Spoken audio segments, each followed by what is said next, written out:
علامہ مجلسی، بڑے والے علامہ مجلسی، جن کی خصوصی دعا سے فرزند علامہ محمد باقر مجلسی صاحب بہار الانوار پیدا ہوئے تھے، وہ فرماتے ہیں ایک روز نجف اشرف میں، تعظیم کا مقام دیکھیے، خدا را اپنی زندگی میں ائمہ کی تعظیم کو لے کر آئیں۔ علامہ مجلسی کبیر کہتے ہیں ایک مرتبہ میں نجف اشرف میں امیر المومنین کے جوار میں زیارت جامعہ کبیرہ پڑھ رہا تھا۔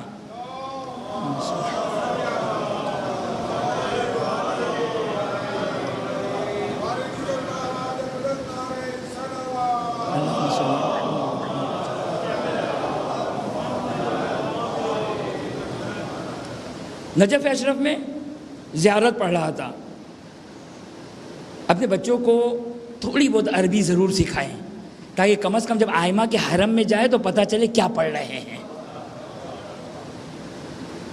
علامہ مجلسی کبیر کہتے ہیں کہ پورے خضوع خشوع کے ساتھ میں زیارت جامعہ کبیرہ پڑھ رہا تھا۔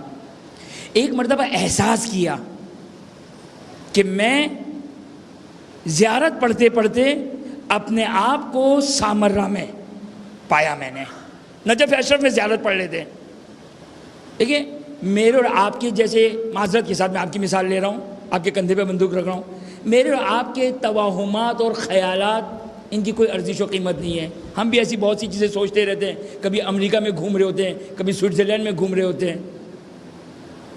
تو یہ فقط خیالات نہیں ہیں، خیالات نہیں ہیں، یہ علامہ مجلسی کبیر یعنی علامہ محمد تقی مجلسی کہتے ہیں میری اس سفر زیارت میں نے بہت ساری چیزیں امام سے حاصل کی، بہت سارے شرف حاصل کیے، بہت سارے فیوزات حاصل کیے۔ کہتے میں زیارت پڑھ رہا ہوں امیر المومنین کے حرم میں، زیارت پڑھتے پڑھتے پڑھتے میں نے محسوس کیا کہ میں سامرہ میں، اچھا سامرہ دو اماموں کی قبر مطہر ہیں، دو اماموں کی، میرے 10ویں امام امام علی النقی الہادی علیہ السلام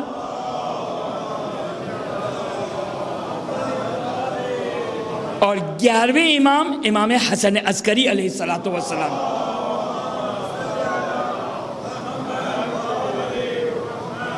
دیکھیں یہ بھی ایک بات کہہ دوں، یہ جو ہم ائمہ کے نام پہ درود پڑھتے ہیں نا، یہ ائمہ کی تعظیم ہے، یہ ائمہ کی تعظیم ہے۔ اس کی اس عادت کو ختم نہ کریں، ضروری نہیں کہ بلند آواز سے پڑھیں، بعض اوقات خطیب پڑھ رہا ہوتا ہے، ائمہ کا نام آ گیا، نہیں رکا وہ، اس نے تو اپنی ذمہ داری پوری کر دی۔ اس کی ذمہ داری کیا تھی؟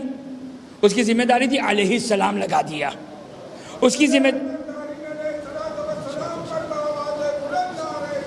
اللہم صلی علی محمد وعلی محمد وعجل فرجہ۔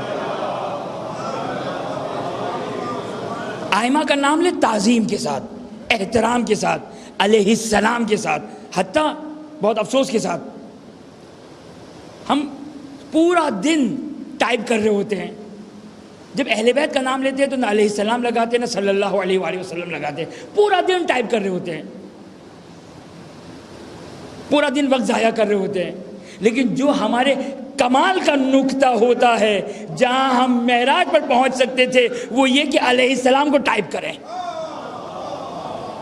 یہ معراج کا نقطہ تھا، ہم نے ضائع کر دیا، اس لیے کہ ہمیں تو اور بہت ساری فضول کی باتیں کرنی ہیں، اتنا ٹائم ہے ہمارے پاس، لیکن علیہ السلام لکھنے کا ٹائم نہیں ہے، صلی اللہ علیہ وآلہ وسلم لکھنے کا ٹائم نہیں ہے۔ بہرحال یہ دو بزرگوار سامرہ میں ہیں۔ زیارت جامعہ کبیرہ 10ویں امام کی تعلیم کردہ ہے، 10ویں امام نے زیارت جامعہ کبیرہ تعلیم دی ہے۔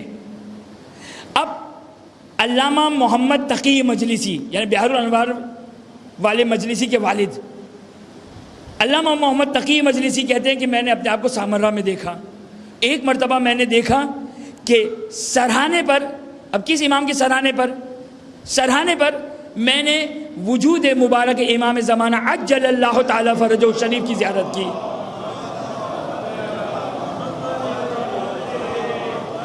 یہ واقعہ خواب نہیں ہے، یہ علامہ مجلسی کبیر اپنی پورے سینس کے ساتھ، پورے وجود کے ساتھ اس بات کو احساس کر رہے ہیں۔ وجود مبارک امام کو دیکھا، اور یہ واقعہ زیارت جامعہ کی صحت کی دلیل ہے کہ زیارت جامعہ صحیح ترین زیارت ہے۔ ایک مرتبہ امام فرماتے ہیں علامہ مجلسی سے مخاطب ہو کر، نعمت ہذہ زیارہ، نعمت ہذہ زیارہ۔ امام فرماتے ہیں علامہ مجلسی کو، نعمت کہتے ہیں خوبصورت، کتنی خوبصورت زیارت ہے، کتنی خوبصورت زیارت امام فرما رہے ہیں۔ تو علامہ مجلسی کبیر فرماتے ہیں کیسے نہ ہو، آپ کے جد نے جو ارشاد فرمائی ہے، کیونکہ امام کے جد ہیں، 10ویں امام کی تعلیم کرتا ہے۔ اب توجہ کریں، یہاں سے میں اس واقعے کے لیے کل سے جو میں خدمت میں ہوں آپ کی کہ اس واقعے کو مکمل کروں، تعظیم ذرا دیکھیے، ہم اپنے وجود میں ہم توجہ کریں، ہم متوجہ رہیں، ہم سے کوئی ایسی خطا نہ ہو کہ امام کی تعظیم میں بے تعظیمی ہو جائے، امام کی تعظیم میں کوئی کمی ہو جائے۔ ایک مرتبہ علامہ محمد تقی مجلسی کہتے ہیں، امام زمانہ نے کہا امام زمانہ نے مجھے کہا قریب آؤ، امام زمانہ نے مجھے کہا قریب آؤ۔ علامہ محمد تقی مجلسی کیا فرماتے ہیں، یہ ہمارے لیے درس ہے، یہ جملہ درس ہے، اور اس کے بعد امام کا جملہ درس کے اوپر درس ہے۔ یہ دو جملے سن لیجئے، یہ پوری سمجھے 10 مجلسوں کا ماحصل ہے۔ اگر ہم اس 2 جملوں کو یاد کر لیں تو بس انشاءاللہ ہماری زندگی میں تعظیم بھی آ گئی اور تسلیم بھی آ گیا۔ 2 گفتگو ہے ہماری، تسلیم اور تعظیم۔ جب امام نے، زمانے کے امام نے علامہ مجلسی کبیر کو کہا آؤ میرے قریب، کیا فرماتے ہیں علامہ محمد تقی مجلسی، اخاف ان اسیر کافرا بترک الادب۔ کیا فرمایا؟ علامہ محمد تقی مجلسی لرز گئے، گھبرا گئے، کس بات پر؟ امام نے اپنے قریب بلایا۔ کیا کہتے ہیں، توجہ کریں، فرماتے ہیں علامہ محمد تقی مجلسی، یبن رسول اللہ، خوف ہے، ڈر ہے، کہیں ایسا نہ ہو ترک ادب سے، ادب کو چھوڑ کر کافر نہ بن جاؤں، کہیں ایسا نہ ہو آپ کے قریب آؤں بے ادبی ہو جائے، آپ کے قریب آؤں آپ کی مکمل کما حق کہوں تعظیم نہ کر سکوں۔ خوف ہے اس بات کا کہ ترک ادب کے ذریعے سے، ترک تعظیم سے، کہیں نہیں کہا گنہگار نہ ہو جاؤں، نہیں کہا کہیں کافر نہ ہو جاؤں۔ واقعی حقیقت ہے، اگر کوئی امام کی نعوذ باللہ من ذالک جان بوجھ کے اگر تعظیم نہ کرے یا اگر توہین کر دے تو کافر ہو جائے گا، کافر ہو جائے گا۔ یہ لیول ہے تعظیم کا، یہ لیول ہے تعظیم کا۔ کہتے ہیں کہ مجھے خوف ہے اس بات کا، یبن رسول اللہ، کہیں آپ کی خدمت میں آؤں اور ترک ادب کی وجہ سے کہیں کافر نہ بن جاؤں۔ یہ تعظیم سنی، اب تسلیم سنیے۔ امام فرماتے جب ہم نے حکم دے دیا،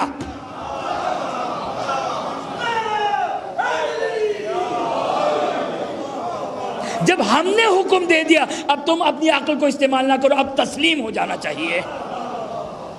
یہ 2 چیزیں۔